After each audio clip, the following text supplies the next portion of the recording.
Mazmur 119 ayat 17 dan 18. Demikian firman Tuhan.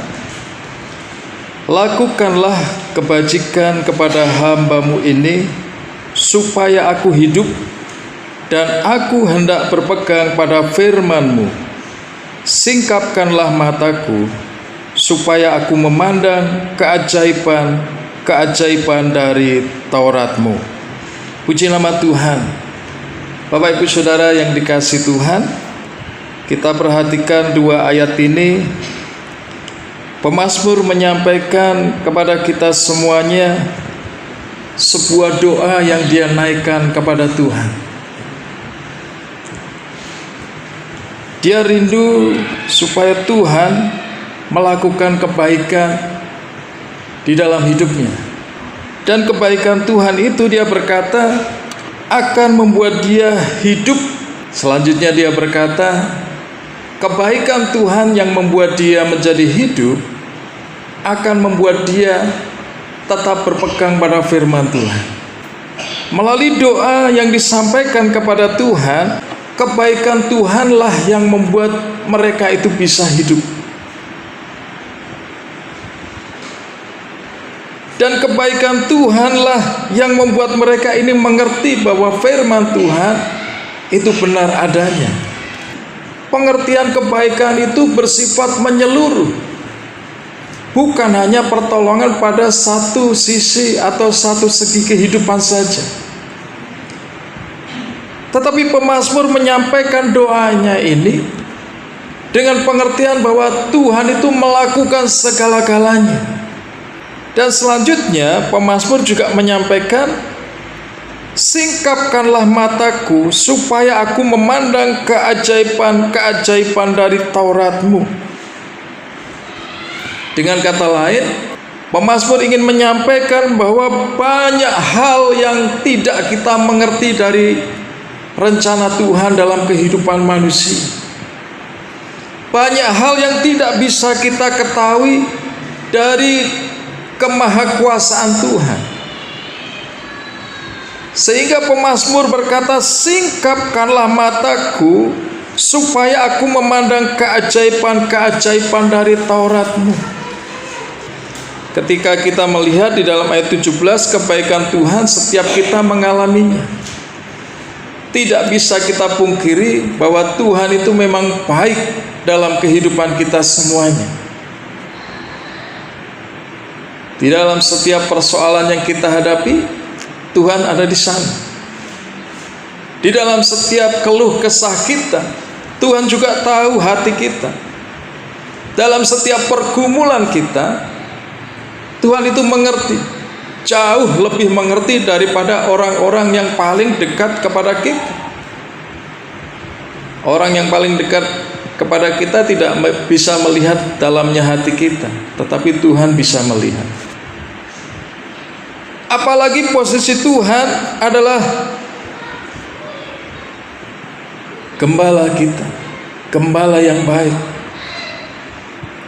Dia sangat paham apa yang terjadi dalam kehidupan kita, dan pastilah kebaikan Tuhan itu diberikan dalam kehidupan kita.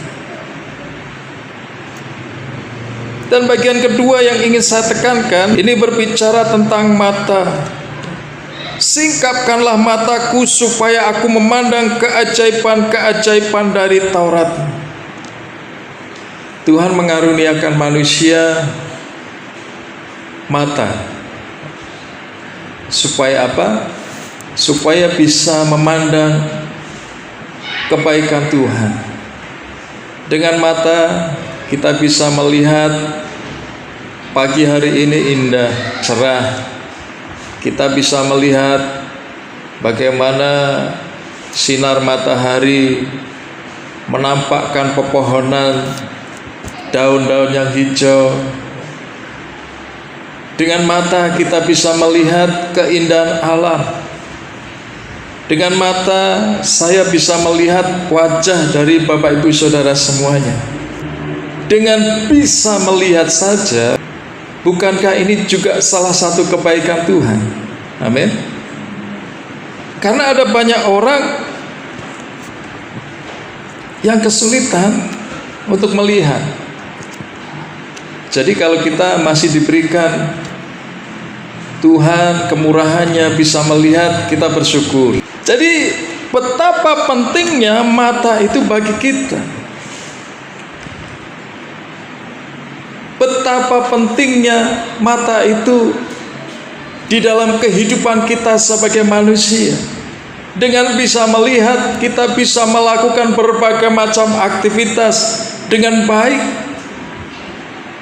Oleh karena itu kita perlu mensyukuri nikmat Tuhan, kemurahan Tuhan ini. Dengan mata kita bisa melihat berbagai hal. Namun demikian, dengan mata pula kita bisa melihat hal-hal yang buruk. Kita bisa melihat yang indah, tetapi kita bisa juga melihat hal yang buruk. Dan mata ini unik, karena apa yang kita lihat akan mulai terekam di dalam pikiran kita, akan mulai masuk di dalam hati kita. Jadi ketika kita merekam sesuatu yang baik, maka yang baiklah akan tersimpan di dalam hati kita. Ketika kita suka membaca firman Tuhan, kita melihat ayat-ayat firman Tuhan, maka seringkali ketika ada sesuatu, ada persoalan, maka pikiran kita ini yang sudah merekam ayat-ayat firman Tuhan ini mulai menyampaikan rekaman itu kembali, membuka kembali. Ketika kita sedang terpuruk, sedang susah, karena kita sering melihat firman Tuhan, sering membaca firman Tuhan, kita mulai mengingat firman Tuhan, sekalipun aku berjalan dalam lembah yang kelam. Nah, itu salah satu contoh rekaman yang disampaikan kepada kita karena kita sudah pernah membaca hal itu. Sebaliknya, ketika mata kita melihat hal yang buruk, kita selalu melihat, maaf kata, yang seringkali masuk di dalam televisi lah, pembunuhan ya. Setiap kali kita melihat televisi, memandangnya, melihatnya, ada peristiwa yang kejahatan dan lain sebagainya. Ketika itu terus menerus kita lihat, itu juga akan terekam dalam pikiran kita. Sehingga ketika kita mau berjalan di malam hari atau di tempat-tempat yang sepi, rekaman itu memunculkan gambaran tadi. Ada peringatan, jangan lewat jalan yang sepi, jangan lewat jalan yang gelap, jangan-jangan di sana nanti ada kejahatan. Nah, ini kan bentuk rekaman yang disampaikan apa yang sudah pernah kita lihat. Jadi ternyata mata kita itu merekam banyak hal. Oleh karena itu, ketika kita tidak pernah membuka Alkitab ini dan kita mengalami persoalan, tidak ada rekaman yang dimunculkan mengenai firman Tuhan, itu berbahaya. Di masa pandemi, ketika tahun 2020, wah, kita melihat televisi ceritanya tentang COVID, ya kan? Kita melihat HP kita, membuka berita, ceritanya juga tentang COVID. Ketika otak kita terisi dengan peristiwa-peristiwa itu, karena mata kita melihat, telinga kita mendengar, maka rekaman-rekaman tadi akan memunculkan banyak ketakutan dan kekhawatiran dalam hidup kita. Kita menjadi takut untuk bepergian, kita menjadi takut untuk bertemu beribadah. Nah, ternyata mata yang Tuhan karuniakan kepada kita itu bisa melihat segala hal.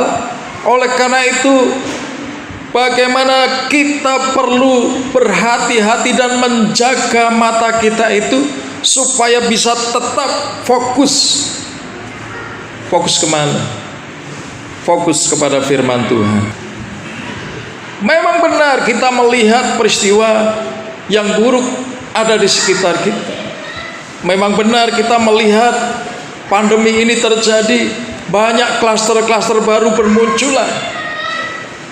Tetapi ketika kita memfokuskan pandangan kita kepada firman Tuhan, firman Tuhan selalu berkata bahwa rancangan Tuhan kepada kita bukanlah rancangan kecelakaan. Tuhan tidak pernah membuat kita celaka karena COVID, karena virus. Tuhan tidak ingin membuat kita celaka ya karena pikiran buruk yang terjadi terus-menerus. Tapi Tuhan mau bahwa rencana yang indah, masa depan yang cerah itu terjadi dalam hidup kita. Lalu bagaimana caranya? Firman Tuhan berkata melalui pemazmur ini, singkapkanlah mataku dalam keterbatasan kita, dalam ketidakmampuan kita. Doa ini perlu kita renungkan dalam hidup kita. Singkapkanlah mataku supaya aku memandang keajaiban-keajaiban dari Taurat-Mu. Bagaimana Tuhan memberikan firman Tuhan itu sebagai pelita dalam kehidupan kita yang menerangi jalan kita. Jadi pemazmur ini mendorong kepada kita semuanya supaya kita mulai berhati-hati menjaga betul mata kita. Tuhan Yesus pernah berkata bahwa apa yang kita lihat itu akan mempengaruhi iman kita. Matius pasal yang ke-6 ayat yang ke-22 dikatakan seperti ini. Mata adalah pelita tubuh. Jika matamu baik, teranglah seluruh tubuhmu. Jika matamu jahat, gelaplah seluruh tubuhmu. Jadi jika terang yang ada padamu gelap, betapa gelapnya kegelapan itu. Tuhan Yesus berkata, mata adalah pelita tubuh. Dikatakan pelita artinya memang mata ini sangat penting. Dia yang menentukan apakah hidup kita baik atau buruk. Pelita itu artinya menerangi. Jika matamu baik, artinya jika kita melihat sesuatu yang baik, teranglah seluruh tubuhmu. Kita juga akan merasakan kebaikan dan kita sendiri juga akan melakukan kebaikan. Jika matamu jahat, artinya jika mata kita fokus kepada hal yang buruk atau jahat, maka firman Tuhan berkata, gelaplah seluruh tubuhmu. Jadi Tuhan Yesus menggambarkan mata kita ini seperti pelita.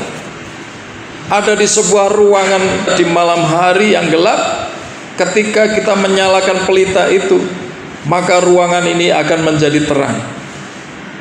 Kita akan bisa melihat semuanya yang baik. Tetapi jika pelita tadi padam, maka ruangan ini tetap gelap. Kita tidak bisa melihat apa-apa. Dengan kata lain, Tuhan Yesus ingin menunjukkan kepada kita semuanya bahwa mata yang Tuhan karuniakan ini sangat penting di dalam kehidupan kita. Kita perlu menjaganya supaya tidak memandang kepada hal yang tidak baik. Dan bahkan melalui pemazmur tadi, kita diajak untuk mulai fokus kepada firman Tuhan. Orang benar akan hidup karena iman. Mata kita ketika kita memandang kepada firman Tuhan, kita membaca firman Tuhan, maka akan memunculkan kekuatan bagi iman. Iman kita mulai dikuatkan. Tetapi ketika mata kita tidak lagi memandang kepada firman Tuhan, bangun tidur yang kita pandang pertama kali apa, Bapak Ibu Saudara? HP. Mau ke gereja, yang dibuka HP-nya dulu atau Alkitabnya dulu? Bahkan kadang-kadang firman Tuhan yang disampaikan, HP Bapak Ibu Saudara itu bukan Alkitab. Ada yang buka Facebook, ada yang buka WA, dan lain sebagainya. Artinya tidak fokus. Dan ketika itu mulai terjadi dalam hidup kita, itu sudah peringatan bahwa iman kita ini akan mulai bergeser. Dari iman yang betul-betul kuat karena fokus pada firman Tuhan, akan mulai digeser, perlahan tapi pasti. Dan kalau itu sampai terjadi, maka terjadilah firman Tuhan ini. Jika terang yang ada padamu gelap, betapa gelapnya kegelapan itu. Saat persoalan datang, saat masalah datang, dunia kita akan benar-benar menjadi gelap. Kenapa? Seperti yang saya sampaikan tadi, tidak ada rekaman firman Tuhan yang muncul, yang menguatkan kita kembali. Yang kita ingat-ingat hanya kegelapan. Mari kita renungkan kembali firman Tuhan. Ada banyak tokoh-tokoh Alkitab juga pernah mengalami persoalan, keterpurukan, jalan buntu, dan berbagai hal yang berat dalam hidup mereka. Kita melihat tokoh yang bernama Ayub. Dia adalah orang yang benar-benar mengasihi Tuhan. Sampai-sampai Tuhan memberikan predikat kepada Ayub ini sebagai orang yang saleh, orang yang berkenan di hadapan Tuhan, orang yang diberkati hidupnya oleh Tuhan. Dia memiliki segala-galanya. Dia orang kaya, orang terpandang, dihormati, dan dia juga orang yang takut akan Tuhan. Wah, ini gambaran manusia sempurna, kaya dalam iman maupun kaya dalam materi. Ayub mendapatkan berkat seperti itu. Tetapi suatu kali iblis yang tidak terima Ayub diberkati seperti itu mulai protes. Mulai datang kepada Tuhan. Mulai berkata kepada Tuhan, Tuhan, Ayub jadi saleh, jadi baik sama Tuhan, jadi mengasihi Tuhan itu kan karena diberkati, karena kaya, karena dibuat terhormat, dan lain sebagainya. Coba kalau itu diambil semua, belum tentu dia seperti yang Tuhan katakan. Lalu apa yang Tuhan katakan? Oke lah, coba, udah aku serahkan Ayub padamu. Lakukan saja apa maumu. Yang penting sayangkan nyawanya. Artinya jangan bunuh Ayub. Dan mulailah iblis melakukan sesuatu yang begitu luar biasa. Satu persatu anak Ayub mengalami kematian. Hartanya mulai habis. Dan setelah habis, sudah tidak punya apa-apa, Ayub masih mengalami yang namanya sakit.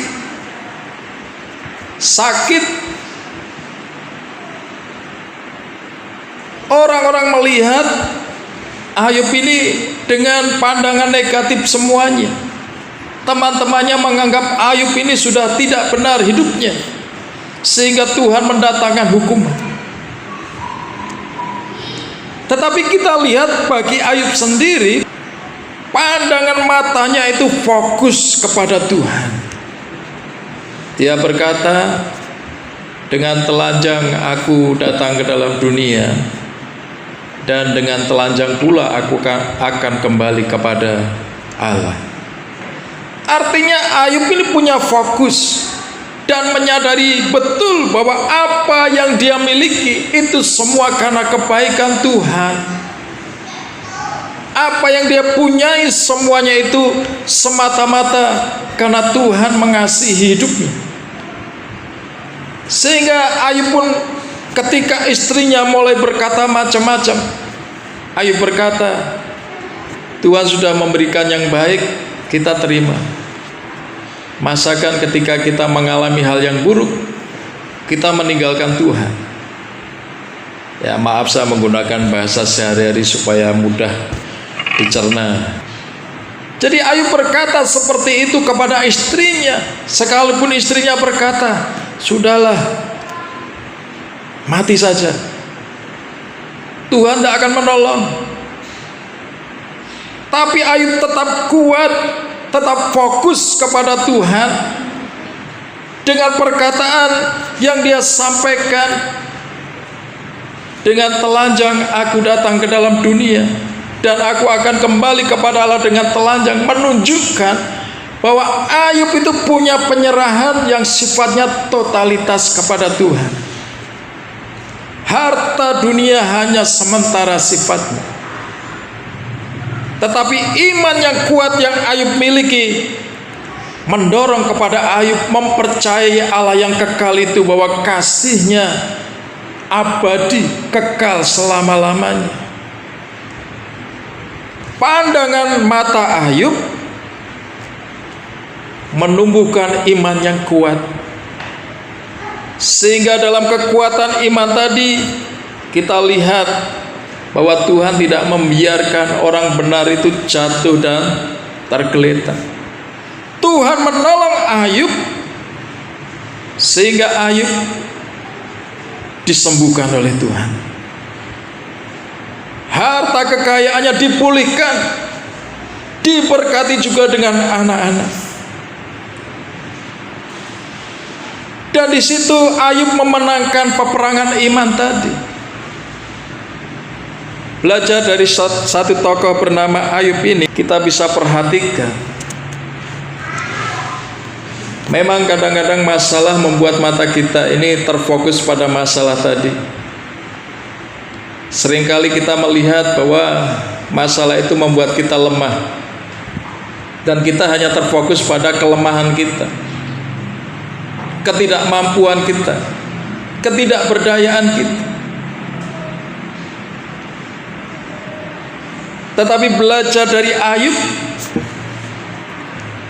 apapun persoalan yang Bapak Ibu Saudara dan saya hadapi, tetap fokus kepada firman Tuhan, tetap fokus kepada rencana Tuhan dalam hidup kita, bahwa tidak ada satu rencana pun yang akan gagal. Rencana Tuhan adalah rencana yang indah.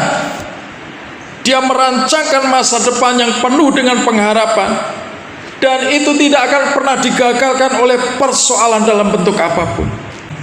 Tuhanlah yang mengatur langkah kita, sehingga kita tidak perlu khawatir lagi. Saya yakin tidak ada satupun dari kita yang tidak punya masalah, semuanya punya. Kita juga merasa takut, kita juga merasa khawatir, kita juga merasa cemas. Tetapi kita harus lawan semua perasaan itu. Mari kita memandang kepada firman Tuhan. Singkapkanlah mataku supaya aku memandang keajaiban-keajaiban Taurat-Mu. Dalam firman Tuhan ada banyak keajaiban yang Tuhan sediakan. Ada banyak jalan keluar yang Tuhan sampaikan kepada kita. Ada banyak kekuatan yang Tuhan sediakan melalui firman Tuhan. Ketika pandangan kita fokus kepada firman Tuhan, kepada segala kebaikan Tuhan, pada segala perbuatan Tuhan yang sudah pernah kita alami dan tetap kita alami, saya yakin dan percaya firman Tuhan ini akan termeterai dalam hidup kita. Dan firman Tuhan ini menjadi sumber kekuatan kita. Melalui ayat-ayat firman Tuhan ini, saya rindu kita termotivasi untuk mulai kita mengarahkan mata kita kepada setiap kebaikan Tuhan, pada setiap firman Tuhan. Mari kita mulai mengasihi, mencintai Alkitab ini, firman Tuhan, karena nyata di dalamnya bahwa firman Tuhan memiliki banyak jalan keluar dalam hidup kita. Firman Tuhan adalah kekuatan kita. Tuhan itu baik dan Tuhan itu mengasihi kita. Fokus kepada Tuhan sehingga ketika persoalan datang, kita ingat bahwa kita tidak sendirian, tetapi Tuhan menyertai dan pasti menolong dan memberkati kita. Amin.